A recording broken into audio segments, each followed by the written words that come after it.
Sino nga ba ang mag-aakala na ang whirlwind relationship ni Ellen Adarna at Derek Ramsey ay magbubunga ng napakagandang baby na si Baby Lily?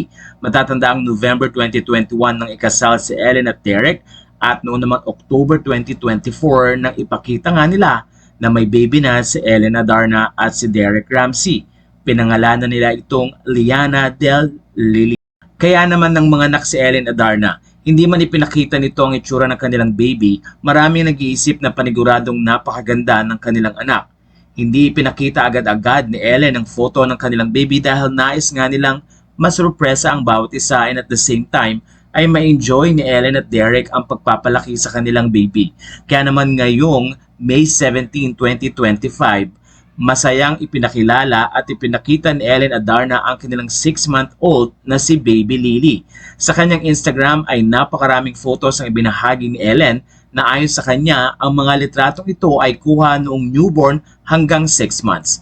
Hindi naman napigil manggigil ng mga kaibigan ni Ellen Adarna na mga artista tulad ni Isabel Daza, Pauline Luna Soto, Crystal Bello, Aliana Asisio, Vina Morales, Andy Manzano at marami pang iba.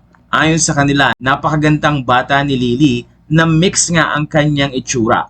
Parang may pagka-Derek Ramsey na Ellen Adarna. Ayon sa mga fans, finally ay ibinahagi na nga ni Ellen ang litrato ng kanilang anak na matagal nang hinihintay ng mga netizen.